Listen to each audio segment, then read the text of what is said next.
ಈ ಚರ್ಚೆಯಲ್ಲಿ ನನ್ನ ಜೊತೆ JDSನ ವಕ್ತಾರರು ಯುವ ನಾಯಕಿಯಾದ ನಜ್ಮಾ, ನಮಸ್ಕಾರ ನಜ್ಮಾ. ಕಾಂಗ್ರೆಸ್ಸಿನ ವಕ್ತಾರರಾದ ರಮೇಶ್ ಬಾಬು ಅವರು, ನಮಸ್ಕಾರ ರಮೇಶ್ ಬಾಬು ಅವರೇ. ಬಿಜೆಪಿಯ ಮೇಲ್ಮನೆ ಸದಸ್ಯರು ಆದ ಅರುಣ್ ಅವರಿದ್ದಾರೆ. ಅರುಣ್ ಅವರೇ ನಮಸ್ಕಾರ ನಿಮಗೂ ಕೂಡ. ನಿಖಿಲ್ ಮಾತಾಡ್ತೀನಿ. ಸರ್, ನಿಮ್ಮ ಸುತ್ತಮುತ್ತ ಒಂದು ಲೈಟ್ ಇದ್ರೆ ಲೈಟ್ ಹಾಕೋಬೋದಾ ಸರ್? ನನಗೆ ಅಷ್ಟು ಕ್ಲಿಯರ್ ಕಾಣ್ತಿಲ್ಲ ಅಂತ ಅರುಣ್ ಅವರು. But anyway leave it to you sir, you are looking fine I think. Sir, ಈಗ ರಮೇಶ್ ಬಾಬು ಅವರಿಂದನೇ ಶುರು ಮಾಡೋಣ ಸರ್. ಸರ್, ಇದು ಒಂದು ಸಮುದಾಯಕ್ಕೆ ಒಂದು ರೀತಿಯಲ್ಲಿ ಅನ್ಯಾಯ ಆಗ್ತಿದೆ ಅನ್ನೋ ಅಭಿಪ್ರಾಯ ಇವತ್ತಿನ ಮಟ್ಟಿಗೆ ಸಣ್ಣದಾಗಿರ್ಬೋದು ಸರ್, ದೊಡ್ಡದಾಗಿ ಬೆಳೆಯುವಂಥ ಸಾಧ್ಯತೆ ಇದೆ. ಯಾಕೆ ಸರ್? ಈ ಕಡೆ SC ಸಮುದಾಯದ ನಾಯಕರಾದ ಪರಮೇಶ್ವರ್ ಅವ್ರಿಗೆ ಅಸಮಾಧಾನ ಆದರೆ, ಅಲ್ಲಿ ಮತ್ತೊಬ್ಬರು SC ಲೆಫ್ಟ್ ಸಮುದಾಯದ ಮುನಿಯಪ್ಪ ಅವ್ರಿಗೆ ಅಸಮಾಧಾನ. ಅಂದರೆ ಹಿಂದುಳಿದ ವರ್ಗ ಈ ಮತ ಬ್ಯಾಂಕನ್ನೇ ಅವಲಂಬಿಸಿ ಚುನಾವಣೆಗೆ ಹೋಗ್ತಿದ್ದೀರಿ ನೀವು ಮಾತ್ರ ಅಲ್ಲ, ಎಲ್ಲ ಪಕ್ಷಗಳು ಮಾಡ್ತಾರೆ. ಆದರೆ ನಿಮ್ಮ ಒಂದು ನಿರೀಕ್ಷೆಗಳು ಈ ಸಮುದಾಯದ ಮತದಾನದಿಂದ ಹೆಚ್ಚಿದೆ. ಇಂಥ ಸಂದರ್ಭದಲ್ಲಿ ಆ ಸಮುದಾಯದ ಪ್ರತಿಷ್ಠಿತ ಪಾಪ್ಯುಲರ್ ಟಾಪ್ ಲೈನ್ ಲೀಡರ್ಸ್ ಅಸಮಾಧಾನವನ್ನು ವ್ಯಕ್ತಪಡಿಸ್ಬಿಟ್ರೆ ಹೇಗೆ? ಎಲ್ಲಿ ಪ್ರಜಾಪ್ರಭುತ್ವದ ಬೇರುಗಳು ಗಟ್ಟಿಯಾಗಿರ್ತವೆ, ಸ್ವಾಭಾವಿಕವಾಗಿ ಈ ಥರದ ಅಭಿಪ್ರಾಯ ಭೇದಗಳಿರ್ತಕ್ಕಂಥದ್ದು ಸ್ವಾಭಾವಿಕ. ಮತ್ತು ಅದು ಇರಬೇಕು. ಪ್ರಜಾಪ್ರಭುತ್ವದಲ್ಲಿ ಯಾವತ್ತೂ ಸಹ ಈ ಥರದ ಅಭಿಪ್ರಾಯ ಭೇದಗಳು ಇರಬೇಕು. ಸರ್, ಅಲ್ಲೇ ಒಂದು ಸೆಕೆಂಡ್ ಸರ್. ಸರ್, ಅಭಿಪ್ರಾಯ ಭೇದಕ್ಕೂ ಅಸಮಾಧಾನಕ್ಕೂ ವ್ಯತ್ಯಾಸವೇ. ಬಟ್ ವಿತಿನ್ ದ ಫ್ರೇಮ್ ಚರ್ಚೆ ಆಗಿದೆ, ಚರ್ಚೆಗಳು ಸಮಸ್ಯೆಗಳನ್ನ ಬಗೆಹರಿಸ್ಕೊತಾರೆ. ಇವತ್ತು ತಾವು ಯಾರನ್ನ ಹೆಸರು ಕೋಟ್ ಮಾಡ್ತಾ ಇದ್ದೀರಾ, all are state level leaders. Exactly the point. Yes I am not disputing. ನಾನು ಹಿರಿಯರಿಗೆ ಆಗ್ಬಿಟ್ರೆ ಇಲ್ಲ ನಿಮ್ಗೆ ಅಲ್ಲೇ ಇರ್ತಕ್ಕಂಥದ್ದು ಪಾಯಿಂಟ್ ನೋಡಿ. ಅಟ್ ದ ಸೇಮ್ ಟೈಮ್ ಎಲ್ಲರೂ ಸಹ ಕಾಂಗ್ರೆಸ್ ಬಗ್ಗೆ ಕಮಿಟ್ಮೆಂಟ್ ಬದ್ಧತೆ ಇರ್ತಕ್ಕಂಥವ್ರು. ನಿಮ್ಮ ಅಸಮಾಧಾನಗಳ ಈಗ ಪರಮೇಶ್ವರ್ ಅವ್ರದ್ದು ಈಗ ಪತ್ರದ ಬಗ್ಗೆ ಚರ್ಚೆ ಆಗ್ತಾ ಇದೆ. ಪರಮೇಶ್ವರ್ ಏನೋ ಮೀಡಿಯಾಗೆ ಬಂದು ಹೇಳಿದ್ರಾ? ಈ ಪ್ರಶ್ನೆ ಇರ್ತಕ್ಕಂಥದ್ದು ಇಲ್ಲಿ ನನ್ನ ಭಿನ್ನಾಭಿಪ್ರಾಯ ಇಲ್ಲ ಅಂತ ನಾನು ಹೇಳೋದಿಲ್ಲ. ಅದು ನನ್ನ ಪಲಾಯನವಾದ ಆಗುತ್ತೆ ಅಥವಾ ಎಸ್ಕೇಪಿಸಮ್ ಆಗುತ್ತೆ, ನಾನು ಅದನ್ನ ಹೇಳೋದಿಲ್ಲ. ಬಟ್ ಕಾಂಗ್ರೆಸ್ಸಲ್ಲಿ ಈ ಥರದ ಸ್ವಾಭಾವಿಕ. ನೀವು ಯಾವತ್ತೂ ಸಹ ಪ್ರದೇಶ ಕಾಂಗ್ರೆಸ್ ಕಮಿಟಿ ಅಧ್ಯಕ್ಷರು, ಶಾಸಕಾಂಗ ಪಕ್ಷದ ನಾಯಕರು, they are two eyes to the Congress party. Karnataka ಒಂದೇ ಅಲ್ಲ, ರೈಟ್, ಇಡೀ ಎಲ್ಲರೂ ಹೋಗಿ ಸರ್. 2 ಐಸ್ ಅಲ್ಲಿ, 2 ಹ್ಯಾಂಡ್ಸ್ ಇಲ್ಲಿ ಸರ್. ಒಂದು ಪ್ರಣಾಳಿಕೆ, ಒಂದು ಪ್ರಚಾರ, ಅದನ್ನೇ ಕಟ್ ಹಾಕ್ಬಿಟ್ಟಿದ್ದೀರಿ. ಇಲ್ಲ ನೀವು ಯಾಕೆ ಬರೀ ಪ್ರಚಾರಕ್ಕೆ ಮತ್ತು ಪ್ರಣಾಳಿಕೆಗೆ ಸೀಮಿತ ಮಾಡ್ತಾ ಇದ್ದೀರಾ? ಓಕೆ, ಸಾಮಾಜಿಕ ನ್ಯಾಯದ ಪರಿಕಲ್ಪನೆ ಅಡಿನಲ್ಲಿ 5 ಜನ ವರ್ಕಿಂಗ್ ಪ್ರೆಸಿಡೆಂಟ್ ಕೊಟ್ಟಿದ್ದೇವೆ. They are also powerful. ಏನು ಅವ್ರು ಪವರ್ಫುಲ್ ಅಲ್ಲ ಅಂತ ಹೇಳ್ತೀರಾ? ಪರಮೇಶ್ವರ್ ಅವರು 1989 ನಮ್ಮ ರಾಜೀವ್ ಗಾಂಧಿರವರ ಡೈರೆಕ್ಷನ್ ಮೇಲೆ ಈ ಜಾಯಿಂಟ್ ಕಾಂಗ್ರೆಸ್ ಪಾರ್ಟಿ ಅಲ್ಲಿಂದ ಇಲ್ಲಿವರೆಗೆ ಅನೇಕ ಹುದ್ದೆಗಳನ್ನ ಇಟ್ಕೊಂಡು ಬಂದಿದ್ದಾರೆ. Is a principled person, longest serving state president. Yes, 8 ವರ್ಷ ಅಧ್ಯಕ್ಷ ಆಗಿದ್ದಂಥವ್ರು. ಅವ್ರ ಅನುಭವಕ್ಕೆ ಎಲ್ಲೋಯ್ತು ಬೆಲೆ? ಬೆಲೆ ಇರೋದ್ರಿಂದಲೇ ಅವ್ರಿಗೊಂದು ಜವಾಬ್ದಾರಿ ಕೊಟ್ಟಿದ್ದಾರೆ. ಜವಾಬ್ದಾರಿನ ನನ್ನ ಸರ್ವಿಸ್ ಸರಿಯಾಗಿ ಉಪಯೋಗಿಸ್ಕೊತಾ ಇಲ್ಲ ಅಂತ ಅಸಮಾಧಾನ ವ್ಯಕ್ತಪಡಿಸಿದ್ದಾರೆ. ಇಲ್ಲ ಅಂತ ನಾನು ಹೇಳೋದಿಲ್ಲ. ಪ್ರಶ್ನೆ ಇರ್ತಕ್ಕಂಥದ್ದು ಇವತ್ತು ಕಾಂಗ್ರೆಸ್ನಲ್ಲಿ ಮಲ್ಲಿಕಾರ್ಜುನ್ ಖರ್ಗೆ ಅವರು ACC ಅಧ್ಯಕ್ಷರು, ಅವರು ಇಲ್ಲಿ ಆಗ್ತಕ್ಕಂಥ ಪ್ರತಿಯೊಂದು ಬೆಳವಣಿಗೆ ಗಮನಿಸ್ತಾ ಇದ್ದಾರೆ. ಪರಮೇಶ್ವರ್ ಅವ್ರಿಗೆ ನೋವಾಗಿರ್ಬೋದು, ಮುನಿಯಪ್ಪ ಅವ್ರಿಗೆ ನೋವಾಗಿರ್ಬೋದು, MB ಪಾಟೀಲ್ಗೆ ನೋವಾಗಿರ್ಬೋದು, ಅಥವಾ ಇನ್ಯಾರಿಗೆ ಆಗಲಿ ಅವರ ಅಸಮಾಧಾನಗಳನ್ನ ಪರಿಗಣಿಸುವಂಥದ್ದು ವಿತಿನ್ ದ ಪಾರ್ಟಿ ಖಂಡಿತ ಆಗುತ್ತೆ. ಏನಂದರೆ 1-2 ಕಾರ್ಯಕ್ರಮ ಘೋಷಣೆ ಮಾಡಬೇಕಾದ್ರೆ ನಮಗೆ ಅವಕಾಶ ಕೊಟ್ಟಿಲ್ಲ ಅನ್ನೋ ಭಾವನೆ ಮಾಧ್ಯಮದಲ್ಲಿ ನೋಡಿದ್ದು. ನನಗೆ ನೇರವಾಗಿ ಮಾಹಿತಿ ಇಲ್ಲ, ಮಾಧ್ಯಮದಲ್ಲಿ ಬಂದಿರತಕ್ಕಂಥದ್ದು. ಈವನ್ ಅದರ್ವೈಸ್ ಅದನ್ನು ಸರಿಪಡಿಸ್ಕೊಳ್ಳುವಂಥ ಶಕ್ತಿ ಕಾಂಗ್ರೆಸ್ ಪಕ್ಷಕ್ಕಿದೆ. KPCC ಅಧ್ಯಕ್ಷ ಇರ್ಬೋದು, CLP ನಾಯಕರು ಇರ್ಬೋದು, ಎಲ್ಲನೂ ವಿಷಯಕ್ಕೆ ತಗೊಂಡು ಹೋಗ್ತಾರೆ. ಒಂದು ನಮಗೆ ಭಾಳ ಹಿರಿಮೆ ಅಥವಾ ನಮ್ಮ ಗರ್ವದಿಂದ ಹೇಳ್ಕೊಳ್ಳೋಂಥದ್ದು, ಸಾಮಾಜಿಕ ನ್ಯಾಯದ ಪರಿಕಲ್ಪನೆ ಅಡಿನಲ್ಲಿ ಎಲ್ಲ ಸಮುದಾಯಗಳಿಗೆ, ಎಲ್ಲ ವರ್ಗಗಳಿಗೆ ಪಕ್ಷದ ಎಲ್ಲ ಪದಾಧಿಕಾರಿಗಳ ಹುದ್ದೆಯಲ್ಲಿ ಅವಕಾಶ ಸಿಕ್ಕಿದೆ. Not only Paramesh, not only Muniyappa, not only MB Patil, ಎಲ್ಲ ಸಮುದಾಯಗಳಿಗೆ, ಸಮುದಾಯಕ್ಕೆ ಅನುಗುಣವಾಗಿ ಎಲ್ಲ ಸಮುದಾಯಗಳನ್ನ ಪರಿಗಣಿಸೋಂಥ ಕೆಲಸವನ್ನು ಕಾಂಗ್ರೆಸ್ ಪಕ್ಷ ಮಾಡಿದೆ. ಅದೇ ಥರ ತಗೊಂಡೋಗುತ್ತೆ. ಮತ್ತು ಏನು 2023 ಚುನಾವಣೆಗೆ ಮಾಡ್ತಿದ್ದೀರಾ? ನೋ, ಕಾಂಗ್ರೆಸ್ ಪಕ್ಷ ಚುನಾವಣೆ ಒಂದು ಕಡೆ, ಚುನಾವಣೆ ಇರಲಿ ಇಲ್ದಲೇ ಇರಲಿ, it is A ideology of Congress party. Social justice ಅಂತಕ್ಕಂಥದ್ದು ಕಾಂಗ್ರೆಸ್ ಪಕ್ಷದ ಐಡಿಯಾಲಜಿಗೆ ಅನುಗುಣವಾಗಿ ಎಲ್ಲ ಸಮುದಾಯಗಳಿಗೆ, ಎಲ್ಲ ವರ್ಗಗಳಿಗೆ ಅವಕಾಶ ಸಿಕ್ಕಿದೆ. ಮತ್ತು ಕೆಲವು ವ್ಯತ್ಯಾಸಗಳು ಆಗ್ತವೆ, ಇಲ್ಲ ಅಂತ ನಾನೇನೋ ವ್ಯತ್ಯಾಸ ಆಗೇ ಇಲ್ಲ, ಕಾಂಗ್ರೆಸ್ ಪಾರ್ಟಿ ಎಲ್ಲ ಸ್ವಚ್ಛಂದವಾಗಿದೆ, ನಾವೆಲ್ಲ ದ್ವಂದ್ವಗಳಿಂದ ಮುಕ್ತ, ನಾನು ಹೇಳೋದಿಲ್ಲ. ಒಂದು ಪೊಲಿಟಿಕಲ್ ಪಾರ್ಟಿನಲ್ಲಿ ಈ ಥರದ ಸಣ್ಣ ಪುಟ್ಟ ಇರ್ತಕ್ಕಂಥದ್ದು ಡೆಮಾಕ್ರಟಿಯ ಬ್ಯೂಟಿ. ಆ ಬ್ಯೂಟಿನ ಒಪ್ಕೊಂಡು ಅವ್ರು ಸರಿಪಡಿಸ್ಕೊಂಡು ಮುನ್ನುಗ್ಗಂಥದ್ದು ನಮ್ಮ ಕರ್ತವ್ಯ ಇದೆ. ಮತ್ತು ಒಂದು ಎಲ್ರಿಗೂ ಒಂದು ಚೈತನ್ಯ ಇದೆ. 2023ಕ್ಕೆ ಕಾಂಗ್ರೆಸ್ ಪಕ್ಷಕ್ಕೆ ಪರವಾಗಿ ಒಂದು ಅಲೆ ಎದ್ದಿದೆ. ಅದರ ಸದುಪಯೋಗ ಪಡಿಸ್ಕೋಬೇಕು ಅಂತ ಅಂದ್ಬಿಟ್ಟು ಎಲ್ರಿಗೂ, ಎಲ್ಲ ನಾಯಕರಿಗೆ ಇಲ್ಲಿ ಪ್ಲೆಂಟಿ ಆಫ್ ಲೀಡರ್ಸ್ ಅಲ್ಲೇ ಹಿಡಿತೀನಿ ಸರ್. ಒಂದೇ ಒಂದು ಪ್ಲೆಂಟಿ ಆಫ್ ಲೀಡರ್ಸ್. ನೀವು ನಾನು ಕೆಲವೊಂದು ಕೋಟ್ ಮಾಡಿದೆ. ವರ್ಕಿಂಗ್ ಪ್ರೆಸಿಡೆಂಟ್ 5 ಜನ, ಅದ್ರ ಜೊತೆಗೆ ದಿನೇಶ್ ಗುಂಡೂರಾವ್ ಹಿಂದೆ ಪ್ರೆಸಿಡೆಂಟ್ ಆಗಿದ್ದಂಥವ್ರು, ಸನ್ಮಾನ್ಯ RV ದೇಶಪಾಂಡೆ ಹಿಂದೆ ಪ್ರೆಸಿಡೆಂಟ್ ಆಗಿದ್ದಂಥವ್ರು, ಸನ್ಮಾನ್ಯ ಕೃಷ್ಣ ಬೈರೇಗೌಡ ಅವರು GST ಸಂಬಂಧಪಟ್ಟಂತೆ ಇಡೀ ರಾಜ್ಯವನ್ನು ಪ್ರತಿನಿಧಿಸಿದಂಥವ್ರು. ಇಂಥ tall leaders are there, young leaders are there, tall leaders are there, mature leaders are there. ಇದು ನಮ್ಮ ಪಾರ್ಟಿಯ ಒಂದು ಶಕ್ತಿ. ಸಣ್ಣ ಪುಟ್ಟ ಅಭಿಪ್ರಾಯ ಇದೆ, ಸರಿಪಡಿಸ್ಕೊತೀವಿ. ಸದ್ಬಳಕೆ ಕಾಂಗ್ರೆಸ್ ಪರ ಅಲೆ ಇದೆ, 2 ಮಾತು ಹೇಳಿದ್ದೀರಿ ಸರ್. ಕಾಂಗ್ರೆಸ್ ಪರ ಅಲೆ ಇರೋದು ಅಸಮಾಧಾನ ಅಲೆಕ್ಕಿಂತ ದೊಡ್ಡ ಅಲೆನಾ ಚಿಕ್ಕ ಅಲೆನಾ ಅನ್ನೋದು ಒಂದು ಪ್ರಶ್ನೆ ಬರುತ್ತೆ, ಹೋಲಿಕೆ ಆಗುತ್ತೆ ಸರ್. ಇನ್ನೊಂದು ಸದ್ಬಳಕೆ ಅಂದರೆ ಏನು ಸರ್? ಪ್ರಜಾಧ್ವನಿ ಬರೀ ಸಿದ್ದು ಧ್ವನಿ ಅಥವಾ DK ಶಿವಕುಮಾರ್ ಅವ್ರ ಧ್ವನಿ ಮಾತ್ರ ಆಗ್ಬೇಕಾ? ಸಿದ್ದರಾಮಯ್ಯನವರ ಧ್ವನಿ ಅಥವಾ DK ಶಿವಕುಮಾರ್ ಅವ್ರ ಧ್ವನಿ ಮಾತ್ರ ಆಗ್ಬೇಕಾ? ಪ್ರಜಾಧ್ವನಿ ಪ್ರಜಂದಾಯ್ತು. ಈ ಸ್ಟೇಜ್ ಮೇಲೆ ಬೇರೆಯವ್ರಿಗೆ ನೀವು ಹೇಳಿದ್ರಿ 1-2 ಕಾರ್ಯಕ್ರಮ ಸರ್. ಅಲ್ಲಿ 200 ಯೂನಿಟ್ಸ್ ಘೋಷಣೆ ಮಾಡಿದಾಗ ನಾವಿಲ್ಲಿ ಚರ್ಚೆ ಮಾಡಿದ್ವಿ ಅವತ್ತು ಕೂಡ, ಎಕನಾಮಿಕ್ಸು ಹಾಗೆ ಹೀಗೆ ಅಂತ. ಬಟ್ ಅವತ್ತಿಗೆ ನಾವು ಇಲ್ಲಿ ಕೂತ್ಕೊಂಡು ವಿಶ್ಲೇಷಣೆ ಮಾಡಿದಾಗ ನಾವು ಅರ್ಥ ಮಾಡ್ಕೋಬೋದು, ಫಸ್ಟ್ ಯಾತ್ರೆಯ first leg, first day headline ಬೇಕಾಗಿತ್ತು, ಹೆಡ್ಲೈನ್ ಕೊಡಬೇಕಾಗಿತ್ತು ನಮಗೆ, ನಾವು ಅದ್ರ ಬಗ್ಗೆ ಮಾತಾಡಬೇಕಾಗಿತ್ತು, ಕೊಟ್ರಿ ಹೆಡ್ಲೈನ್. ಅಲ್ಲಿಗೆ ನಿಲ್ಲಿಲ್ಲ. ನೆಕ್ಸ್ಟ್ ಬಂದ್ರಿ ನೀವು 2,000 ರೂಪಾಯಿ ಘೋಷಣೆ ಮಾಡಿದ್ರಿ, ಅದು ಪ್ರಿಯಾಂಕಾ ಗಾಂಧಿ ಇದ್ರು, ಹಂಗಾಗಿ ನೀವು ಅವ್ರ ಕೈಯೆಲ್ಲ ಮಾಡಿಸಿದ್ರಿ ಅಂತ ಅನ್ಕೊಳ್ಳೋಣ. ಕರಾವಳಿಗೆ ಹೋದ್ರಿ 10 ಪಾಯಿಂಟ್ ಪ್ರೋಗ್ರಾಮ್, ಕಲ್ಯಾಣ ಕರ್ನಾಟಕಕ್ಕೆ ಹೋದ್ರಿ 10 ಪಾಯಿಂಟ್ ಪ್ರೋಗ್ರಾಮ್. ಪ್ರಣಾಳಿಕೆ ಮಾಡ್ತಿರೋರು ಮಾಡಬೇಕು ಅಂತ ಕೂಡಿಸಿದಿರಲ್ಲ ನೀವು, ಅವ್ರು ಎಲ್ಲಿದ್ರು ಸರ್? ಅದು ಪ್ರಶ್ನೆ ಬರೋದು. ಈಗ ದಲಿತ ಸಮುದಾಯದ ಸಮಾವೇಶ ಆದಂಥ ಸಂದರ್ಭದಲ್ಲಿ ಆವತ್ತು ಏನು ಒಂದು 10 ಯೋಜನೆಗಳ ಘೋಷಣೆ ಆಯಿತು, ಅದನ್ನು ಸನ್ಮಾನ್ಯ ಡಾಕ್ಟರ್ ಪರಮೇಶ್ವರ್ ಅವರೇ ಘೋಷಣೆ ಮಾಡಿದಂಥದ್ದು. ಅದರಲ್ಲಿ there is no second question. ಸಂಪೂರ್ಣ ಕಾರ್ಯಕ್ರಮದ ಜವಾಬ್ದಾರಿ, ಸಂಪೂರ್ಣ ಸಮಾವೇಶದ ಜವಾಬ್ದಾರಿ ತಗೊಂಡಂಥವ್ರು ಡಾಕ್ಟರ್ ಪರಮೇಶ್ವರ್ ಅವರು. ಅವರೇ ಜವಾಬ್ದಾರಿ ತಗೊಂಡು ಅವರೇ ಘೋಷಣೆ ಮಾಡಿದಂಥದ್ದು. ಕರಾವಳಿ ಇರ್ಬೋದು, ಮತ್ತೊಂದು ಎಲ್ಲ ಆಗಿದೆ. ಇಲ್ಲಿ 200 ಯೂನಿಟ್ ಕೊಡುವಂಥದ್ದು ಮತ್ತು 2,000 ರೂಪಾಯಿ ಕೊಡುವಂಥ ಯೋಜನೆ ಇದೆಯಲ್ಲ, ಅವ್ರ ಜೊತೆ ಚರ್ಚೆ ಆಗಿದೆ. ಪರಮೇಶ್ವರ್ ಅವರು ಅಪ್ರೂವಲ್ ತಗೊಂಡೇ ಮಾಡಿರ್ತಕ್ಕಂಥದ್ದು. ಏನಂದರೆ ಅವರು ಆ ಕಾರ್ಯಕ್ರಮದಲ್ಲಿ ಪ್ರಾಧಾನ್ಯತೆ ಕೊಟ್ಟಿಲ್ಲ ಅನ್ನೋದು ಸಣ್ಣ ಅಸಮಾಧಾನವನ್ನು ವ್ಯಕ್ತಪಡಿಸಿರ್ಬೋದು. ಇಲ್ಲಿ ಪ್ರಶ್ನೆ ಇರೋಂಥದ್ದು, ಇಡೀ ಕರ್ನಾಟಕ ರಾಜ್ಯದ ಇತಿಹಾಸವನ್ನು ನೀವು ತೆಗೆದು ನೋಡುವಂಥ ಸಂದರ್ಭದಲ್ಲಿ ಇವತ್ತೇನು ಮನೆಗೆ 200 ಯೂನಿಟ್ ವಿದ್ಯುತ್ ಇರ್ಬೋದು, ಅಥವಾ 2,000 ರೂಪಾಯಿ ಕುಟುಂಬದ ಯಜಮಾನಿಗೆ ಕೊಡುವಂಥ ಘೋಷಣೆ ಏನಿದೆ, ಇದು first time in the history ಕರ್ನಾಟಕದಲ್ಲಿ ಜಾತಿ, ಧರ್ಮ ಅಥವಾ ವರ್ಗಗಳ ಅನುಸಾರವಾಗಿ ಕೊಡ್ತಾ ಇರ್ತಕ್ಕಂಥದ್ದಲ್ಲ. ಇದರ ಪ್ರಯೋಜನ ಇಡೀ ರಾಜ್ಯಕ್ಕೆ ಸಿಗುತ್ತೆ. ಆದ್ರೆ ಇದು ಘೋಷಣೆ ಮಾಡೋ ಪ್ರಯೋಜನ ಪರಮೇಶ್ವರ್ ಅವ್ರಿಗೆ ಸಿಗ್ಲಿಲ್ಲ. ಇಲ್ಲ ಅಲ್ಲ, ಅಲ್ಲಿ ಘೋಷಣೆ ಮಾಡಿದ್ರೆ ಏನಾಯ್ತು ಸರ್? ಪಾಪ್ಯುಲಾರಿಟಿ ನೋಡಿ, ನೀವು ಸ್ಟೇಜ್ ಮೇಲೆ ನಿಂತಿದ್ದೀರಿ, 1000 ಜನ ಮುಂದೆ, ಅವ್ರ ಮುಂದೆ ನಾನ್ ಕೊಟ್ಟೆ ಅನ್ನೋದು ಬರ್ಬೇಕಲ್ಲ. ಈಗ ಮೊನ್ನೆ ಪರಮೇಶ್ವರ್ ಅವರು ಒಂದು ಇಂಟರ್ವ್ಯೂ ಕೊಟ್ಟರು, ಅದ್ರಲ್ಲಿ ಅವ್ರು ಹೇಳಿದ್ದಾರೆ ಸರ್, 1 ಸೆಕೆಂಡ್ ಸರ್, ಪರಮೇಶ್ವರ್ ನಿಮ್ಮನ್ನ ಒಪ್ಕೊಂಡು ನಾನು ಮಾತಾಡ್ತೀನಿ. ಯಾಕೆ ಇದನ್ನ ಮಾತಾಡ್ತೀನಿ ಅಂದ್ರೆ, ಕೆಲವು ಕಳ್ಳರು ಇರ್ತಾರೆ, ಕಳ್ಳರು ನೋಡ್ಕೊಂಡೆ ನಾವು ಕೆಲಸ ಹೆಜ್ಜೆ ಇಡಬೇಕಾಗುತ್ತೆ. ಇವತ್ತು ನಾವು ಆ ಕಾರ್ಯಕ್ರಮ ಘೋಷಣೆ ಮಾಡ್ತೀವಿ ಅಂತ ಗೊತ್ತಾದಾಗ BJP ಏನು ಮಾಡಿದ್ರು, ದೊಡ್ಡ 1,800 ರೂಪಾಯಿ ತಂದ್ಬಿಟ್ಟು ದೊಡ್ಡ ಜಾಹೀರಾತು ಕೊಟ್ಟರು.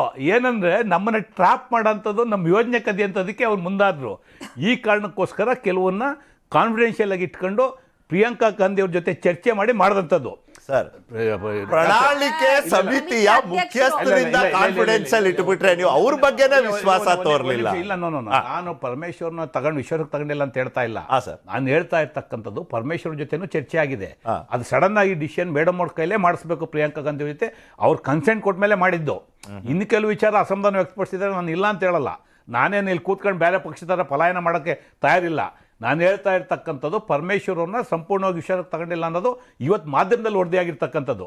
ಆದರೆ ಪ್ರಿಯಾಂಕಾ ಗಾಂಧಿಯವರ ಗಮನಕ್ಕೆ ತಂದು AICC ಅಧ್ಯಕ್ಷ ಜೊತೆ ಚರ್ಚೆಯಾಗಿ, ಮತ್ತು ಆ್ಯಸ್ ಎ ಫೈನಾನ್ಸ್ ಮಿನಿಸ್ಟರು ಈ ರಾಜ್ಯಕ್ಕೆ 13 ಬಡ್ಜೆಟ್ ಕೊಟ್ಟಂಥ ಸಿದ್ದರಾಮಯ್ಯನವರ ಫೈನಾನ್ಷಿಯಲ್ ಇಂಪ್ಲಿಕೇಶನ್ ಎಲ್ಲ ಒಪಿನಿಯನ್ ತೊಗೊಂಡು ಚರ್ಚೆ ಮಾಡಿ ಕಾನ್ಫಿಡೆನ್ಷಿಯಲ್ ಆಗಿಟ್ಟು ಮಾಡಿದಂಥದ್ದು.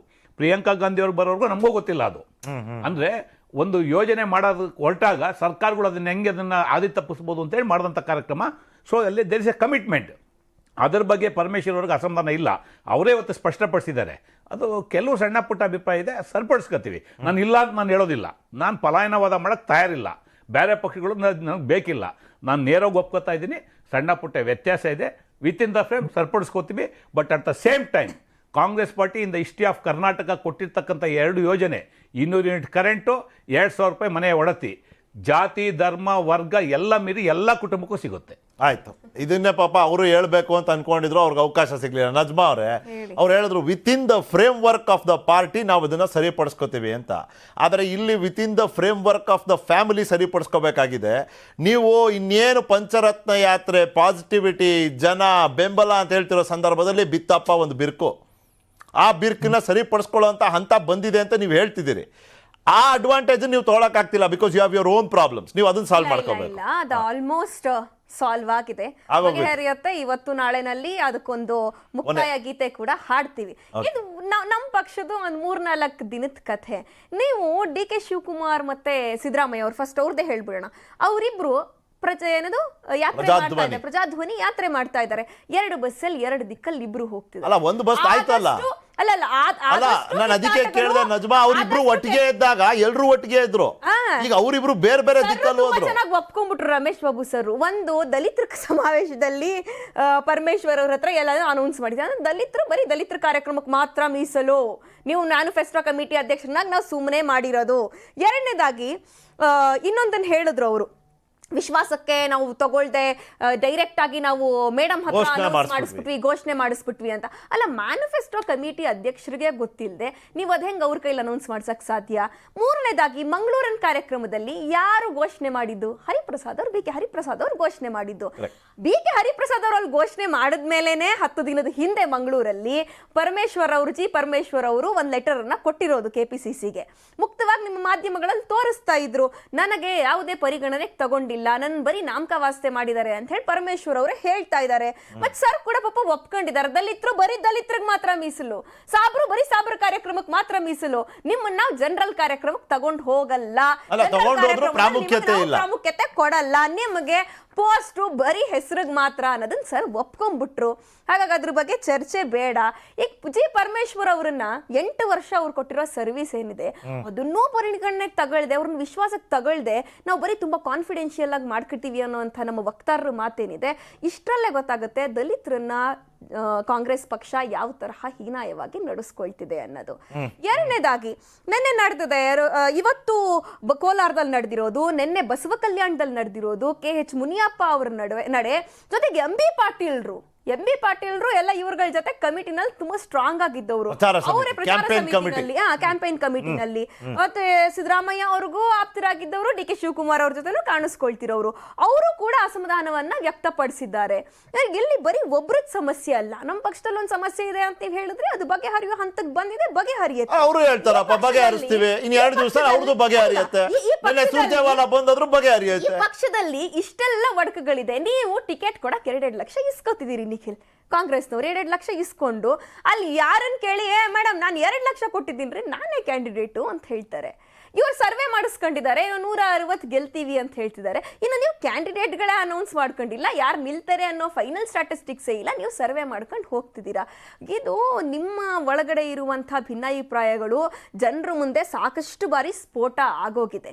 ನೀವು ಇದನ್ನ ಎಷ್ಟೇ ತೇಪೆ ಹಾಕಿ ಮುಚ್ಕೊಳಕ್ ಪ್ರಯತ್ನ ಪಟ್ಟರೂ ಕೂಡ ಇದು ಮುಚ್ಚ ಹೋಗುವಂತ ಇಶ್ಯೂ ಅಲ್ಲ ಅನ್ನುವಂಥ ಜನರು. ಅಂದ್ರೆ ನೀವೇನ್ ಹೇಳ್ತಿದ್ದೀರಿ, ಬರೀ ಸಿದ್ದರಾಮಯ್ಯ ಅವರು ಮತ್ತೆ ಡಿ ಕೆ ಶಿವಕುಮಾರ್ ಅವರ ವಿಷಯ ಆಗಿದ್ರೆ ತೇಪೆ ಒಂದು ಹಾಕ್ಬೇಕಾಗಿತ್ತು. ಈಗ ಬೇಜಾನು ಬೇರೆ ಬೇರೆ ಕಡೆ ಎಂ ಬಿ ಪಾಟೀಲ್, ಪರಮೇಶ್ವರು, ಬಸವ ಕಲ್ಯಾಣದಲ್ಲಿ ಟಿಕೆಟ್, ಕೋಲಾರ, ನೀವ್ ಎಲ್ಲಿಗೆ ಹೋದ್ರು ಇದೇ ಸಮಸ್ಯೆ. ಮೇಡಮ್ ನಾನ್ ಕ್ಯಾಂಡಿಡೇಟ್ ಎಷ್ಟಂತ ನೀವು ತೇಪೆ ಹಾಕೊಂಡು ಹೋಗ್ತೀವಿ. ಅದಕ್ಕೆ ನಾನು ಕೇಳಿದೆ, ಈಗ ಹಿರಿಯ ನಾಯಕರು, top line, front line leadership, ಆ ಒಂದು ಲೆವೆಲ್ ಆಫ್ ಲೀಡರ್ಶಿಪ್ ನಲ್ಲೇನೆ ಬಿರುಕು, ಅಸಮಾಧಾನ ಅಂತ ಬಂದುಬಿಟ್ರೆ ಇದು ಪಕ್ಷದ ವರ್ತಮಾನ ಭವಿಷ್ಯ ಒಂದು ಕಡೆ. ಇನ್ನ ಕಿರಿಯ ನಾಯಕರ ಕತೆ ಹೇಳಿ. ಅರುಣ್ ಅವರೇ ನಾನು ನಿಮ್ಗೆ ಹೇಳಿರ್ತಿದ್ದೆ, ನಿಮಗೆ ಅಡ್ವಾಂಟೇಜ್ ಸಿಗುವಂಥ ಸಂದರ್ಭ ಅಂತ. ಬಟ್ ಇಲ್ಲಿ ಬರೋಕ್ಕೂ ಮುಂಚೆ ನಾನು ಯತ್ನಾಳ್ ಅವ್ರ ಮಾತು ಕೇಳ್ಕೊಂಬಂದೆ. ಯತ್ನಾಳ್ ಅವ್ರು ಮತ್ತೆ ಆಣೆ ಪ್ರಮಾಣ ಅವತ್ತು ಮಾಡಿದ್ರು, ಪಂಚಮಸಾಲಿ ಇವೆಲ್ಲ ಮಾತನಾಡ್ಬಿಟ್ರು. Are you in a position, ನಾನು ಕೇಳ್ತಿರೋದು ಅರುಣ್ ಅವರೇ, ನಿಮ್ಮ ಸ್ಥಿತಿ ಈ ಕಾಂಗ್ರೆಸ್ಸಿನ ಬಿರುಕು ಇದ್ದಿದ್ದೇ ಆದರೆ, ಬಿಕ್ಕಟ್ಟು ಅನ್ನೋದು ಸೃಷ್ಟಿನೇ ಆಗಿದ್ರೆ, ಅಸಮಾಧಾನದ ಅಲೆ ಅನ್ನೋದೊಂದಿದ್ರೆ, ಈ ಅಲೆ ಮೇಲೆ ಸರ್ಫಿಂಗ್ ಮಾಡುವಂಥ ಸಾಮರ್ಥ್ಯ, ಆ ಒಂದು ಕೌಶಲ್ಯ ನಿಮ್ಮ ಪಕ್ಷದಲ್ಲಿ ಇದೆಯಾ ಅಂತ. ಒಂದು ಇದು ರಾಜಕೀಯ ಪಕ್ಷಗಳು, ಪ್ರಜಾಪ್ರಭುತ್ವ ವ್ಯವಸ್ಥೆ, ಇದ್ರ ಮಧ್ಯದಲ್ಲಿ ಎಲ್ಲಾ ಪಕ್ಷಗಳದ್ದು ಅವ್ರದವ್ರದೇ ಆದಂತಹ ಇಷ್ಟು ವರ್ಷ ಗಟ್ಲೆ ಒಂದೊಂದಕ್ಕೂ ಒಂದೊಂದು ಪಕ್ಷಕ್ಕೂ ಒಂದೊಂದು ಇತಿಹಾಸ ಇರುತ್ತೆ. ಅಲ್ಲ ಅರುಣ್ ಅವರೇ, 1 ಸೆಕೆಂಡ್, ಸಾರಿ ಟು ಇಂಟರಪ್ಟ್ ಆಯ್ತಾ, 1 ನಿಮಿಷ. ನೀವು ಮಾತಾಡಿರಂತೆ ಫುಲ್ ಮುಕ್ತವಾಗಿ ಹೇಳಿ. ನೋಡಿ, ಈಗ ನಿಮ್ಮ ಪಕ್ಷದಲ್ಲಿ ಯತ್ನಾಳ್ ಅವ್ರು ಮಾತಾಡ್ಬಿಟ್ರು ಅಂದ್ರೆ ನೀವು ಹೇಳ್ತೀರಿ ಪ್ರಜಾಪ್ರಭುತ್ವದ ವ್ಯವಸ್ಥೆ ರೀ, ಎಲ್ರಿಗೂ ಮಾತಾಡೋದಕ್ಕೆ ಅಧಿಕಾರ ಇದೆ ಅಂತ, ಶಿಸ್ತಿನ ಪಕ್ಷ ಅಂತ ನಿಮಗೆ ನೀವು ಕರ್ಕೋತೀರಿ. ಆದರೆ ಬೇರೆ ಪಕ್ಷದಲ್ಲಿ ಮಾತಾಡಿದಾಗ ಒಗ್ಗಟ್ಟಿಲ್ಲ, ಬಿಕ್ಕಟ್ಟು ಅಂತ ನೀವೇ ಆರೋಪ ಮಾಡ್ತೀರಿ. ಈಗ ರಮೇಶ್ ಬಾಬು ಅವ್ರು ಹೇಳ್ತಾರೆ ಅದೇ ನಾವು ಪ್ರಜಾಪ್ರಭುತ್ವರೇ ವಿತಿನ್ ದ ಫ್ರೇಮ್ ವರ್ಕ್ ಮಾಡ್ತೀವಿ. ಇವ್ರು ಹೇಳಿದ್ರು ಭವಾನಿ ರೇವಣ್ಣ ಅವ್ರ ವಿಷಯದಲ್ಲಿ 2-3 ದಿವಸದಲ್ಲಿ ಮುಕ್ತಾಯ ಗೀತೆಯನ್ನೇ ಹಾಡ್ಬಿಡ್ತೀವಿ, ಅದು ಕೂಡ ಪ್ರಜಾಪ್ರಭುತ್ವ. ಹಂಗಾರೆ ಅಸಮಾಧಾನ ಅನ್ನೋದೇ ಇಲ್ಲ ಇಲ್ಲಿ, ಎಲ್ಲ ಪ್ರಜಾಪ್ರಭುತ್ವನೇನಾ? ಅಲ್ಲ, ಒಂದು ಬಸವರಾಜ್ ಯತ್ನಾಳ್ ಅವರು ಏನ್ ಕ್ಲಾರಿಫಿಕೇಶನ್ ಕೊಟ್ಟಿದ್ದಾರೆ ಅವರು, ನಾನು ಈ ಮಾಧ್ಯಮಗಳಲ್ಲಿ ಏನ್ ತೋರಿಸ್ತಾ ಇದ್ದಾರೆ ಅದ್ಯಾವ್ದು ಆ ತರದ್ದೇನು ಅಂದ್ರೆ ಅಲ್ಲಿ ಕರೆದು ನನಗೆ ಬೈದು ಆ ತರದ್ದೇನಿಲ್ಲ.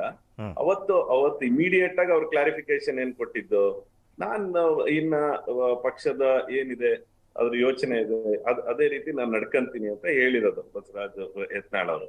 ಹಾಗಾಗಿ ಯತ್ನಾಳ್ ಅವ್ರದ್ದು ಒಂದೇ ವಿಷಯ ಇಟ್ಕೊಂಡು ನಮ್ಮಲ್ಲಿ ಬಿಕ್ಕಟ್ಟು, ಇಡೀ ರಾಜ್ಯದಲ್ಲಿ ಸಮಸ್ಯೆ, 10 ನಾಯಕರುಗಳು 10 ಕಡೆ ಹೋಗ್ತಾ ಇರೋಂಥದ್ದು ಆ ತರದ್ದು ಯಾವ್ದು ನಮ್ಮ ಪಕ್ಷದಲ್ಲಿ ಅದು ಇಲ್ಲ.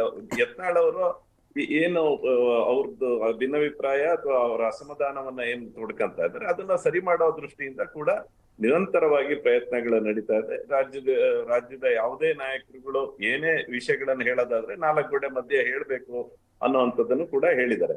ಬಸವರಾಜ್ ಯತ್ನಾಳ್ ಅವರು ಇವತ್ತು ಹೇಳಿರೋದು ಬರೀ ಕ್ಲಾರಿಫಿಕೇಶನ್ ಅಷ್ಟೇ ಬಿಟ್ಟೆ ಮತ್ತೆ ನಮ್ಮ ಪಕ್ಷದ ನಾಯಕರುಗಳ ಮೇಲೆ ಯಾವುದೇ ರೀತಿಯಾದಂತ ಭಿನ್ನಾಭಿಪ್ರಾಯ ಅಸಮಾಧಾನ ಅವರು ಏನು ಹೇಳಿಲ್ಲ.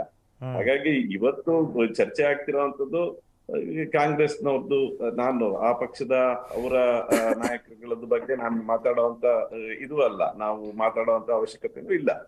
ಒಂದೊಂದು ನಮಗೇನಂದ್ರೆ Parameshwar is a right person in a wrong party ಅಂತ ಅನ್ನಿಸ್ತಾ ಇರುತ್ತೆ ಯಾವಾಗ್ಲೂ. ಅದನ್ನ ಇವತ್ತು ಒಂದ್ ಮಟ್ಟದಲ್ಲಿ ಒಂದು ಹಂತದ ಅಸಮಾಧಾನವನ್ನ ತೋಡ್ಕೊಂಡಿದ್ದಾರೆ. ಮುಂದಿನ ದಿನಗಳಲ್ಲಿ ನನಗೇನೋ ಇದೊಂದು ಟ್ರೈಲರ್ ಪಿಕ್ಚರ್ ಅಭಿ ಬಾಕಿ ಅಂತ ಅನಿಸ್ತಾ ಇದೆ ನಂಗೆ. ಅಲ್ಲ, ನೀವು ಹೇಳ್ತಿರೋ ನೋಡಿದ್ರೆ ಯಾಕೋ ಪರಮೇಶ್ವರ್ನು ನೀವು ಕರ್ಕೊಂಡ್ಬಿಡೋ ತರ ಹೇಳ್ತಿದ್ದೀರಿ ಅರುಣ್ ಅವರು. ಅಲ್ಲ, ಈಗ ಪರಮೇಶ್ವರ್ ನಾವು ಕರ್ಕೊಳೋದು ಅಥವಾ ಅಲ್ಲೇ ಅವ್ರು ಉಳಿಸ್ಕೊಳೋದು ಅಂತ ಅಲ್ಲ. ಇವತ್ತು ಒಂದು ರಾಜಕೀಯ ಧ್ರುವೀಕರಣ, ಒಂದಷ್ಟು ಯೋಚನೆಗಳು, ಇವತ್ತು ಯಾವ ಪಕ್ಷ ಏನ್ ಕೆಲಸ ಮಾಡ್ತಾ ಇದೆ, ಒಂದು ನ್ಯಾಷನಲ್ ಪಾರ್ಟಿ ಆಗಿ ಭಾರತೀಯ ಜನತಾ ಪಾರ್ಟಿ ಏನ್ ಮಾಡ್ತಾ ಇದೆ, ಕಾಂಗ್ರೆಸ್ ಏನ್ ಮಾಡ್ತಾ ಇದೆ ಅನ್ನೋವಂಥದ್ದನ್ನ ಪ್ರತಿಯೊಬ್ರು ನೋಡ್ತಾ ಇರೋಂಥದ್ದು ಮತ್ತು ಪರಮೇಶ್ವರ್ ಅಂತ ಹಿರಿಯ ನಾಯಕರು ಯಾವ ರೀತಿ ಇರ್ಬೇಕು ಅನ್ನೋವಂಥದ್ದನ್ನು ಕೂಡ ಇದೆ. ಇವತ್ತು ಈ ಒಟ್ಟಾರೆ ಏನು ಅಂದ್ರೆ ಇವತ್ತು DK ಶಿವಕುಮಾರ್ ಮತ್ತು ಸಿದ್ದರಾಮಯ್ಯನವರ ಒಟ್ಟು ಅವರಿಬ್ರೇ ಮುಂದಿನ CM ಕ್ಯಾಂಡಿಡೇಟ್ ಅನ್ನೋವಂಥದ್ದು ನಮಗನ್ಸುತ್ತೆ. ಅವರು ಸರ್ ಹಾಗೇನಿಲ್ಲ ಸರ್. ಈಗ ನೋಡಿ, ಮೊನ್ನೆ ಅಷ್ಟೇ ಪರಮೇಶ್ವರ್ ಅವ್ರ ಇಂಟರ್ವ್ಯೂ ಬಗ್ಗೆ ನಾನು ಹೇಳ್ತಿದ್ದೆ, ಅವರೇ ಹೇಳಿದ್ದಾರೆ why should I not expect to be the chief minister ಅಂತ ಅವರೇ ಕೇಳಿದ್ದಾರೆ. ನನ್ಗೆ ಯಾಕೆ ಆಸೆ ಇರಬಾರ್ದು ಅನ್ನೋ ಮಾತನ್ನ ಅವ್ರು ಹೇಳಿದ್ದಾರೆ. ಅಲ್ಲ, ಅವ್ರು ಆಸೆ ಪಡ್ಲಿ ಪರವಾಗಿಲ್ಲ. ನನಗೆ DK ಶಿವಕುಮಾರ್ ಸಿದ್ದರಾಮಯ್ಯನವರು ಅಪೋಸಿಷನ್ ಪಾರ್ಟಿ ಲೀಡರ್ಶಿಪ್ ಗೆ ಹೊಡೆದಾಡ್ತಿದ್ದಾರೆ ಅಂತ ನಮಗೆ ಕ್ಲಿಯರ್ ಇದೆ. ಸಾರಿ, ಓಕೆ ಸರ್. 1-2 ಪ್ರಶ್ನೆ ತಗೊಂಡು ಬ್ರೇಕಿಂದ ಬಂದಾಗ ನೀವು ಉತ್ತರ ಕೇಳ್ತೀನಿ ಸರ್. ಒಂದು ಪಕ್ಷದ ವರ್ತಮಾನ ಮತ್ತು ಭವಿಷ್ಯ ಸರ್. ಇನ್ನೊಂದು CM ಆಕಾಂಕ್ಷಿ, ಅವ್ರಿಗೂ ಕೂಡ ಪ್ರಚಾರ ಬೇಕು, ಅವ್ರದ್ದು ಕೂಡ ನಾಯಕತ್ವ, ಪ್ರಾಬಲ್ಯ, ಪ್ರಭಾವ ಜನರ ಮುಂದೆ ಪ್ರದರ್ಶಿಸುವಂಥ ಒಂದು ಅವಕಾಶ ಬೇಕು. ಅಲ್ಲ, ಇಲ್ಲಿ ಮಜಾ ಏನಪ್ಪ ಅಂದರೆ ಪ್ರಚಾರ ಸಮಿತಿ ಅಧ್ಯಕ್ಷರಿಗೆ ಪ್ರಚಾರ ಸಿಗ್ತಾ ಇಲ್ಲ ಕಾರ್ಯಕ್ರಮಗಳಲ್ಲಿ. ಅಲ್ಲಿಗೆ ಬಂದು ನಿಲ್ಲುತ್ತೆ ಪ್ರಶ್ನೆ. ಬ್ರೇಕ್ ನಂತರ ಟು ದ ಪಾಯಿಂಟ್.